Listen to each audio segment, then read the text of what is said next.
Hello students, hope you all are doing well. See, previously આપણે તમારું economics for business decisions એનું second unit જે છે pricing policy એમાં ડિસ્કસ કરતા હતા about the method and strategy of pricing. દરેક કંપની જે છે એ પોતપોતાના ટાઈપના એક વેઝ જે છે એ ફાઇન્ડ આઉટ કરી લે છે પ્રાઇસિંગ ને ડિસાઈડ કરવામાં.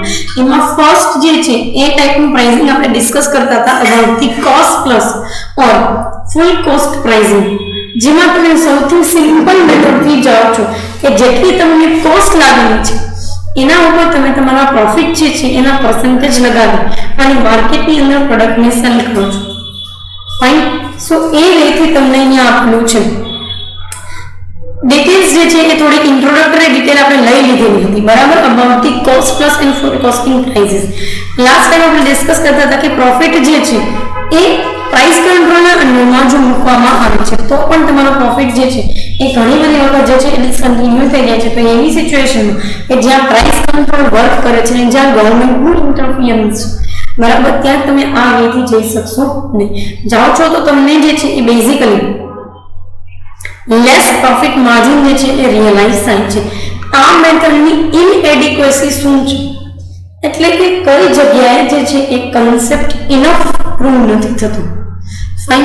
એમાં ફર્સ્ટ તમને આપેલું છે કે this method does not care for demand factor.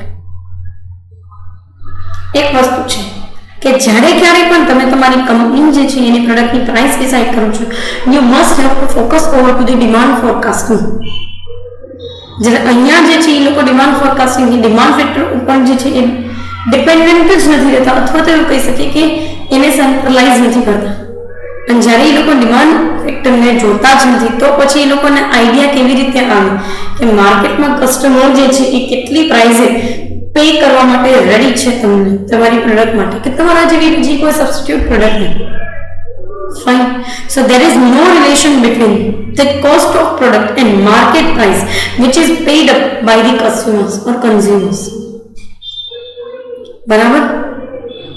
અહીંયા જે છે જો તમે ડિમાન્ડ ફેક્ટરને ધ્યાનમાં જ નથી લેતા તો તમને એક પણ પ્રકારે આઈડિયા નહીં આવે કે કસ્ટમર કેટલી પ્રાઇસે પે કરવા માંગે છે અને તમને વસ્તુ કેટલા રૂપિયામાં બને છે અને તમારી માર્કેટ પ્રાઇસ શું હોવી જોઈએ. વિથ યોર પ્રોફિટ નફો તો જે છે એ આ વસ્તુમાં રિયલાઇઝ થવો જ જોઈએ. અધરવાઇઝ આનું કોઈ ઇમ્પોર્ટન્સ નથી. ફાઇન. સો એક વસ્તુ તમને કીધી છે કે એક પણ પ્રકારનું જે છે એ રિલેશન નથી between the cost of product and market price which is paid by the consumers. કારણ કે કન્ઝ્યુમર્સ ઉપર દરેક વસ્તુનો આધાર રાખે છે. એના ઉપરથી તમને ડિમાન્ડ જે છે એનો આઈડિયા આવે છે તો તમે પ્રાઇસને નક્કી કરી શકવા માટે એબલ છો. જો જ્યારે તમે ડિમાન્ડ ફેક્ટરને ધ્યાનમાં નથી લેતા તો આ વસ્તુ ચાલશે નહીં. It does not clarify the forces of competition in comprehensive way. તમે ટોટલ વેની અંદર જે છે એ ડિફાઇન નથી કરી શકતા કે કોમ્પિટિશન જે છે એમાં તમને કેવી વસ્તુ જે છે એ અફેક્ટ કરે છે. ઘણી બધી વખત તમે એવા માર્કેટની અંદર વર્ક કરો છો કે જ્યાં માર્કેટ જે છે એ ખુદ ડિસાઇડ નથી કરી શકતું કે પોતે કોમ્પિટિટિવ એન્વાયરમેન્ટમાં છે કે પછી પરફેક્ટ કોમ્પિટિટિવ એન્વાયરમેન્ટમાં છે. બરાબર. તમે પરફેક્ટ કોમ્પિટિશનમાં છો, મોનોપોલિસ્ટિક કોમ્પિટિશનમાં છો કે ઓલિગોપોલી, એ માર્કેટ ખુદથી ડિસાઇડ નથી થતું તો તમે કેવી રીતે જે છે એ નક્કી કરી લો છો પ્રાઇસ. અને જો તમને ખબર જ નથી કે તમારા કોમ્પિટિશનના ફોર્સિસ તમને કેવી રીતે જે છે એ અફેક્ટ કરે છે તો આ વસ્તુનું કોઈ ઇમ્પોર્ટન્સ જ નથી. ફાઇન. સો એ એક તમને વે આપેલું છે. આગળ તમને કહે છે કે એની system of allocating per head is arbitrary and possible to be unrealistic by presenting the type or nature of the product and the market in which that product is sold. ઘણી બધી વખત જે છે એ તમે પર યુનિટ અથવા તો પર પ્રોડક્ટ પ્રાઇસ ડિસાઇડ કરો છો અને એના કરતાં વધારે મેટર એ કરે છે કે પ્રોડક્ટનું નેચર કેવું છે, પ્રોડક્ટ જે છે એને માર્કેટાઇઝ કેવી રીતે કરી શકાય છે અને સેલ કેવી રીતે કરવાની છે. શું તમે હેલ્થ કેર કે ડેઇલી કેરની પ્રોડક્ટ જે છે એ તમે એવી રીતે સેલ કરો છો જેવી રીતે તમે કોઈ ફૂડ પ્રોડક્ટ સેલ કરો છો? નહીં. તો ફૂડ પ્રોડક્ટના પ્રાઇસીસ જે છે એ ડિફરન્ટલી ટ્રીટ કરવામાં આવે છે જ્યારે આ વસ્તુના પ્રાઇસીસ પણ ડિફરન્ટલી ટ્રીટ કરવામાં આવશે. ફાઇન. સો એ એક વસ્તુ જે છે એ આની અંદર આપેલી છે. આગળ તમને કહે છે કે if it becomes the concept of cost, perhaps it is not relevant deciding the price of the product. It is found that full cost pricing does not care for marginal or incremental cost and utilize average cost instead. જો આ વસ્તુ cost જે છે એના concept સાથે related છે, બરાબર, તો એક વસ્તુ છે કે તમે પ્રાઇસ જે ડિસાઇડ કરો છો, બરાબર, એમાં તમે ક્યાંય પણ માર્જિનલ કોસ્ટ સાથે લેવા દેવા રાખતા નથી કે ઇન્ક્રીમેન્ટલ કોસ્ટ સાથે કનેક્ટેડ નથી. તમે ખાલી એવરેજ કોસ્ટને યુટિલાઇઝ કરો છો ને એવરેજ કોસ્ટને જે છે એમાં પેન્શન આપો છો. તો શું કંપની માટે માર્જિનલ કોસ્ટ મેટર નથી કરતી? અરે માર્જિનલ કોસ્ટથી તો કંપની જે છે એ પોતાની જાતને માર્કેટમાં રિપ્રેઝન્ટ કરે છે. ઇન્ક્રીમેન્ટલ કોસ્ટથી તો સાબિત થાય છે કે where should company stop its production or at which level company should sell the production. તો જો તમે માર્જિનલ કોસ્ટને ધ્યાનમાં નથી લેતા કે ઇન્ક્રીમેન્ટલ કોસ્ટને ધ્યાનમાં નથી લેતા, તો it means you are going for the spread of cost, જે એવરેજ કોસ્ટનું એક એલિમેન્ટ છે, જેનાથી કોસ્ટ જે છે એ સ્પ્રેડ થઈ જશે, જેનાથી તમને એકચ્યુઅલી આઈડિયા નહીં આવે કે તમે જ્યારે માર્જિનાલિટી ઉપર વર્ક કરો છો ત્યારે યુનિટ્સ તમને જે છે એ કેવા બેની અંદર રેવન્યુ રિયલાઇઝ કરાવવાનું છે. ફાઇન. સો એ એક પર્સપેક્ટિવ આપેલો છે ને એનાથી જે છે આ લોકો જાય છે. આગળ તમને કીધું છે explanation for the wide spread use of full costing or full cost pricing. બરાબર, કઈ કઈ જગ્યાએ જે છે આ ફૂલ કોસ્ટ પ્રાઇઝિંગ જે છે એ યુટિલાઇઝ થાય છે. ફર્સ્ટ તમને કીધું છે કે full cost pricing offers a means by which fair and possible prices can be found with ease and speed, no matter how many products the firm handles. બરાબર, basically એ શું કહે છે તો કે ફૂલ કોસ્ટ પ્રાઇઝિંગ જે છે એ તમને ઘણી બધી વખત જે છે એ ફેર એન્ડ પોસિબલ પ્રાઇસીસ જે છે એ આપે છે. માર્કેટમાં તમે પ્રાઇસ કંટ્રોલ સાથે જાઓ છો તો એ તમે ફૂલ કોસ્ટથી જો તમે જતા હો તો તમે એવા વેથી જ જશો કે તમે કંટ્રોલ્ડ વેની અંદર તમારો થોડો ઘણો નફો તો કાઢી જ લો છો. અને જ્યારે તમારી વસ્તુ જે છે એ પ્રાઇસ કંટ્રોલના એરિયામાં નથી આવતી તો તમે બેઝિકલી તમારી પ્રોડક્ટની વેલ્યુ સિવાયની વસ્તુ જે છે એની રિલેટેડ પણ એફિશિયન્સી ક્રિએટ કરી દીધો છો. ફાઇન. સો એ એક પર્સપેક્ટિવ આપેલી છે અને આ કેસની અંદર કંપની જો મલ્ટી પ્રોડક્ટનું પ્રોડક્શન કરે છે છતાંય કંપની બહુ ઇઝીલી જે છે એ મલ્ટી પ્રોડક્ટની પ્રાઇસ જે છે એને ડિસાઇડ કરી શકે છે. ફાઇન. સો એ એક પર્સપેક્ટિવ આપેલો છે કે ભાઈ ફેર એન્ડ પોસિબલ પ્રાઇસીસ જે છે એ તમને મળી જાય છે. એક તો ઇઝીલી મળી જાય કારણ કે કોમ્પ્લિકેશન્સ કોઈ છે જ નહીં આ વસ્તુ. બરાબર, તમે જસ્ટ તમારી કોસ્ટ કવર થાય છે પ્લસ તમારો પ્રોફિટ માર્જિન આવી જાય છે, એવી પ્રાઇસથી તમે માર્કેટમાં વસ્તુ વેચી દો છો. ફાઇન. આગળ તમને કીધું છે કે prices are based on full cost factual prices and may be more defensible on moral grounds than the prices established by other means. અહીંયા તમે પ્રાઇસીસ જે છે એ તમે ફેક્ટ ઉપરથી ડિસાઇડ કરો છો, બરાબર, કે આટલા ભાવ લાગેલા છે આપણને રો મટીરિયલના છે, વેજીસના છે કે પછી અધર એક્સપેન્સીસ તમે જે કાંઈ પણ કરેલું હોય એના ઉપરથી તમે ડિસાઇડ કરો છો. અને હંમેશા આ પ્રાઇસીસ જે છે એ મોરલ ગ્રાઉન્ડ ઉપર ડિપેન્ડન્ટ હોય છે. શું કામ મોરલ ગ્રાઉન્ડ ઉપર હોય? કારણ કે તમે એવી રીતે પ્રાઇસીસ જે છે એને ડિસાઇડ કરો છો કે જેનાથી ફૂલ કોસ્ટ જે છે એ કવર થઈ જતી.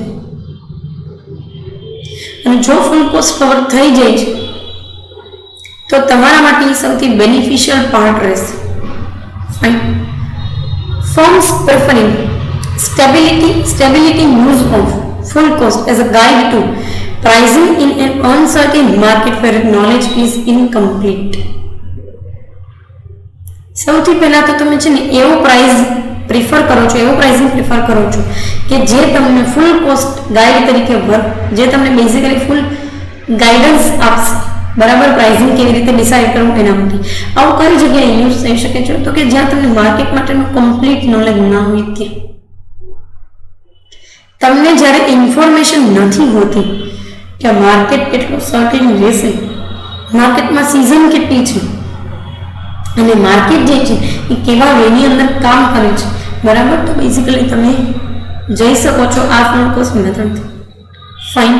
In cases where cost of getting information are high and the process of trial and error is costly, they use it to reduce the cost of decision making.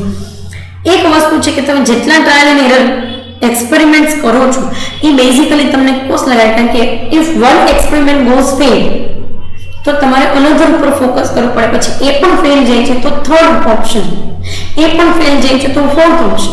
આવી રીતે કરતા કરતા ધીમે ધીમે કરતા જે છે એ તમારું ટ્રાયલ એન્ડ એરર મેથડથી તમારી પ્રાઇસ બેઝિકલી કોસ્ટ જે છે એ વધી જાય છે.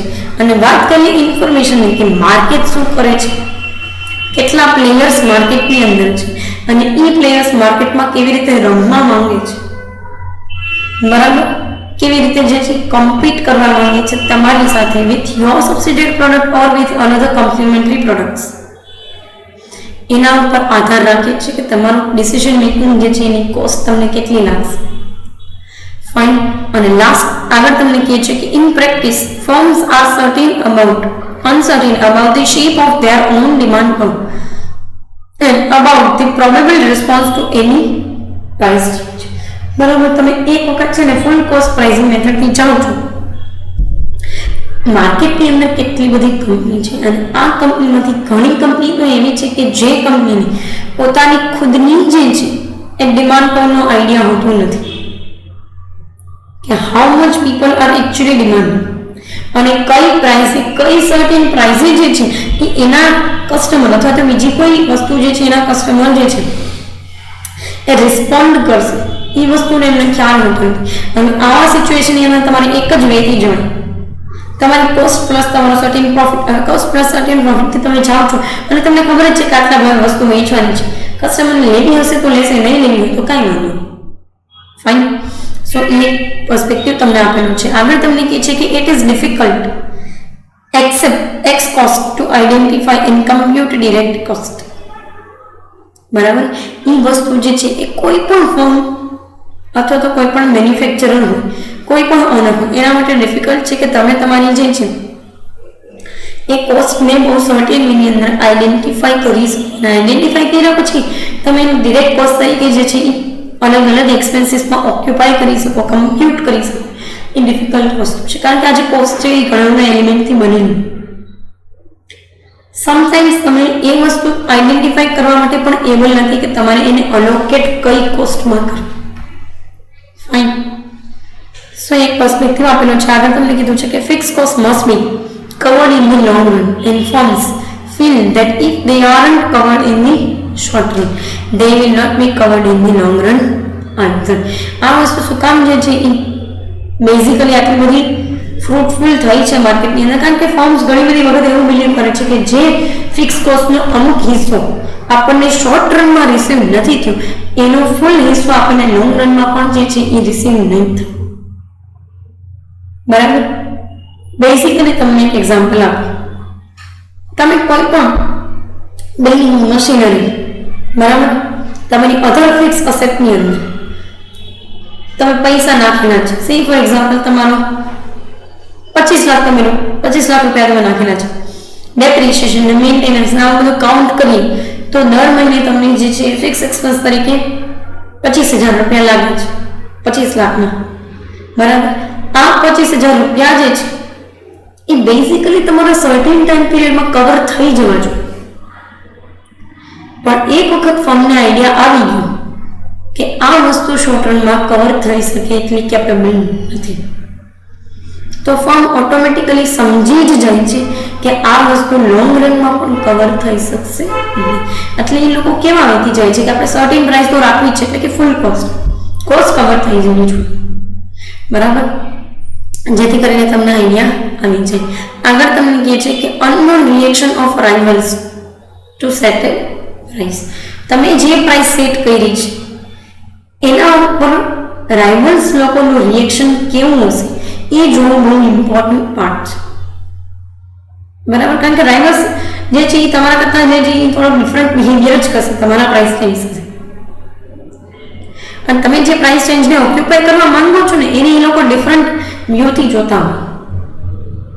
હવે આજે તમને તો ખબર નથી કે રાઇવલ લોકો શું અઝ્યુમ કરે છે તમારા માટે ના, પણ તમે કસ્ટમર લોકો શું અઝ્યુમ કરે છે એના ઉપર ફોકસ કરી શકો તો કે હા, બરાબર. અને એ વેથી જો તમે જોવા જાઓ તો તમને રાઇવલ સામે ટક્કર આપવા માટે આ વસ્તુ યુઝફુલ થાય છે, એટલે જ કંપની આવી મેથડથી ચાલે. લાસ્ટમાં તમને કીધું છે કે management tends to know about the product cost then other factors.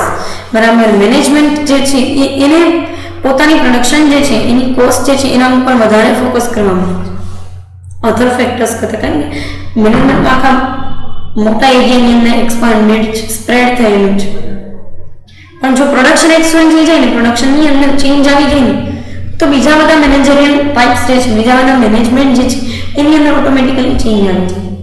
આ જ એસેન્શિયલ છે. આનાથી તો તમે માર્કેટમાં તમારી વસ્તુ જે છે એને વેચી શકવા માટે એબલ છો. ફાઇન. સો આ વસ્તુ જે છે એ તમને યુસેજની અંદર આપેલી છે. આના પછી એક મેજર યુસેજ આપેલું છે, અને એના પછી તમે ઇન્ડિયાની અંદર કેવી રીતે ફૂલ કોસ્ટ પ્રાઇસિંગ જે છે એ યુઝ થાય છે એની રિલેટેડ ઇન્ફોર્મેશન આપેલી છે. સો પર્ટિક્યુલર આ સેશન માટે અહીંયા સુધી રાખીએ. Thank you so much.